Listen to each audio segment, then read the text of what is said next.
একটি ইসলামী দল প্রথমবারের মতো একটি হিন্দু প্রার্থীকে জাতীয় নির্বাচনে মনোনয়ন দিয়েছে। দল আমিরের নির্দেশে মুসলিমরা কি কল্যাণ রাষ্ট্র গঠনের জন্য হিন্দু প্রার্থীকে ভোট দিয়ে পারবে? হিন্দুকে ভোট দেওয়া যায় না, হিন্দুকে ভোট দেওয়া যায় না, হিন্দুকে ভোট দেওয়া যায় না। হিন্দু না, কোনো কাফেরকে ভোট দেওয়া ইমানদারের জন্য যায় না। আর ভোট কিসে দিচ্ছেন, কিসের উপর দিচ্ছেন? গোড়ায় নাই আগে দিবেন থেকে। তার আপনি যদি প্রশ্ন ওদের উত্তর দিলাম তো যায় না, এবার বাকিটা আবার বুঝবেন।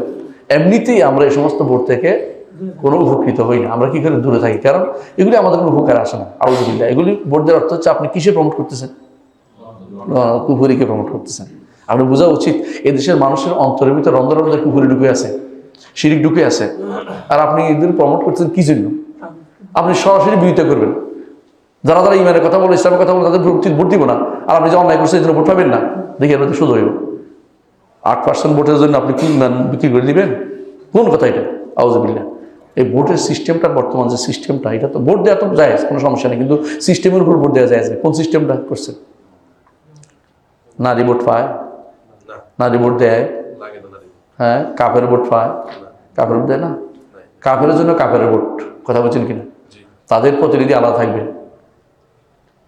অ্যাসেম্বলিতে নারীদের যাওয়ার অধিকার নাই, ইসলাম দেয় নাই। আপনি বুঝাতে পারছি? ইসলাম দেয় নাই প্রমাণ হচ্ছে আয়েশা রাদিয়াল্লাহু আনহা, তিনি আবু বকরের অ্যাসেম্বলিতে স্থান পান নাই, উমরের স্থান পান নাই, ওসমান অ্যাসেম্বলি স্থান পান নাই, আলীর অ্যাসেম্বলি স্থান পান নাই। আয়েশা রাদিয়াল্লাহু আনহা ছিলেন উম্মতের মধ্যে যার অবদান যত বেশি, তিনি হচ্ছেন আয়েশা রাদিয়াল্লাহু আনহা। তারা প্রয়োজনে তাদের কাছে যেতেন, বাসায় গিয়ে বলতেন, মা এটার খবর কি, এটা জানি না, বলেন কি। তো তিনি কোনো একটা খবর দিতেন, কিন্তু তাই বলে অ্যাসেম্বলিতে টেনে আনেন নাই। আর আমরা এখন ওগুলি চলে না কি মনে করতেছেন? মানে আপনার অন্তরের মধ্যে ইমানও এখন ঠিক নেই, কথা বুঝেন কিনা? যারা মনে করেন এখন কি আর নারীর ঘর রাখতে হয় নাকি, তারা এখন ইমান ঠিক নেই।